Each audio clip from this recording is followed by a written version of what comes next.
Marriage வேண்டாம், just love மட்டும் போதும் ம் அப்படின்ற மாதிரி சொன்னார். ஆனா எனக்கு அது அக்செப்ட் பண்ணிக்க முடியல. பட் நீங்க லவ் பண்றதுக்கு முன்னாடி அதை அவர்கிட்ட பேசிக்கலையா? அவருக்கு அப்படிப்பட்ட ஒரு எண்ணம் அது இருக்குன்னு அவர் அந்த தெரிஞ்சுக்கலையா? மைண்ட் செட்ல தான் இருந்தாரு. நான் அவர்கிட்ட கிளியரா சொல்லிட்டேன், எக்ஸ்பிளைனும் பண்ணிட்டேன். ம். நீங்க வந்து என்ன மேரேஜ் பண்ணிக்கிறதா இருந்தா மட்டும் நம்ம லவ் பண்ணலாம், இல்லனா எனக்கு வேண்டாம் அப்படின்னு சொல்லிட்டு நான் ஓப்பனா சொல்லிட்டேன். பட் இருந்தாலும் வந்து அது அவரு அந்த டைம்ல ஓகேன்னு சொல்லிட்டு நம்ம லவ்க்குள்ள வந்துட்டு, அதுக்கப்புறம் வந்துட்டு அவரு இல்ல எனக்கு வந்து லவ் மேல ட்ரஸ்ட் இருக்கு, பட் வந்து எனக்கு மேரேஜ் மேலயும் கமிட்மெண்ட் மேலயும் எனக்கு வந்து ட்ரஸ்ட் இல்ல அப்படின்னு சொன்னாரு. சரி வேண்டாம், இதுக்கப்புறம் இது செட் ஆகாது அப்படின்னு சொல்லிட்டு நானே பிரேக்கப் பண்ணியாச்சு. அதுவும் இல்லாம எனக்கு என் அம்மா அப்பா ஃபேஸ் ஞாபகம் வந்துருச்சு. ம், நான் ம். அவங்களுக்காகவாது வாழணும் அப்படின்னு எனக்கு ஒரு thought.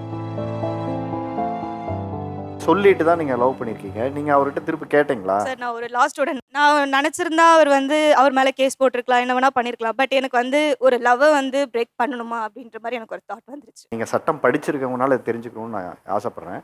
இப்போ மேரேஜ்னா ஏமாத்திட்டு போயிட்டாரு, இந்த மாதிரி என்னை விட்டுட்டு போயிட்டாரு அப்படின்னு சொல்றதுக்கு இருக்கு. இப்போ லவ் பண்றவங்க நிறைய பேர் இந்த ஜென்ரேஷன்ல இப்படிப்பட்ட பெண்களை வந்து ஒரு இடத்துல விட்டுட்டு போயிட்டாங்க அப்படின்னா என்ன மாதிரியான கேசஸ் போட வாய்ப்பு இருக்கு? பாரதிய நியாய சங்கீதா இந்த இந்த ஆக்ட்ல வந்துட்டு நமக்கு வந்து ஆஸ் பர் செக்ஷன் 85 இந்த செக்ஷன்ல வந்துட்டு நமக்கு கிளியரா எக்ஸ்பிளைன் பண்ணியிருப்பாங்க.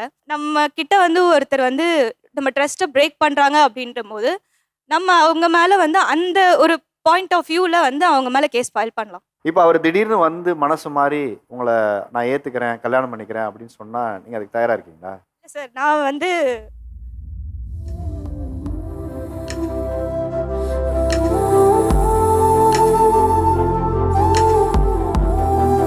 டைம் எடுத்துக்க, ஒன்றும் இல்லை, டைம் எடுத்துக்க.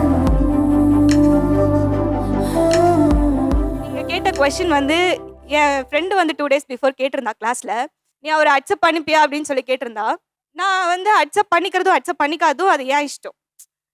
ஆனா வந்து அவரை நான் ஒருவேளை அக்செப்ட் பண்ணிக்கிட்டேன்னா என்னோட பாயிண்ட் ஆஃப் வியூ எப்படி இருந்ததுன்னா, ஓகே நான் அவரை அக்செப்ட் பண்ணிக்கிட்டேன் அப்படின்னா அவர் வந்து நான் அந்த வார்த்தையை சொல்லி லைஃப் லாங் ஹர்ட் பண்ணிடுவனோ அப்படின்ற ஒரு தாட் எனக்கு வந்துகிட்டே இருக்கு. அந்த வார்த்தைன்னா எந்த மாதிரி வார்த்தை? அவர் சொன்னதை திருப்பி கேட்டு உங்களுக்கு? இல்ல சார், நீங்க ஃபர்ஸ்ட் என்னை விட்டுட்டு போனீங்க தானே ம். அப்படின்னு ஒரு பேசிடுவனோ அப்படின்னு எனக்கு ஒரு ஓ, திரும்ப அதை வந்து நீங்க கேட்கக்கூடிய சூழல் உங்களுக்கே வாழ்க்கையில வந்துருமோன்னு பயப்படுறீங்க? ஆமா சார் வந்துரும். பேசிக்கான குவாலிட்டி லவ் நான் என்ன பார்க்குறேன்னா, டாமினன்ஸ் இல்லாத ஒரு ஈக்குவாலிட்டி தான் நான் பார்க்குறேன். ஏன்னா, எங்கன்னா வெளியே போனால் உனக்கு இதுதான் தெரியும், இதுக்கு மேலே உனக்கு தெரியாது, இவ்வளோதான் உனக்கு அப்படின்ற மாதிரி ஒரு மைண்ட் செட் வச்சு பேசுவாங்கல்ல. நான் ஜென்ரலாக ஃபீமேல் பாயிண்ட் ஆஃப் வியூலேருந்து சொல்கிறேன்.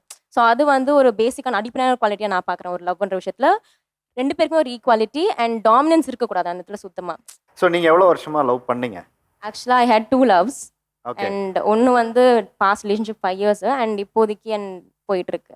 நீங்க ஃபர்ஸ்ட் லவ்ல உங்களுக்கு பிரேக்கப் ரீசன் வந்து இந்த டாமினேட் பண்ணதா? வேற என்ன காரணங்கள்? டாமினன்ஸ் தாண்டி அவங்க எனக்கு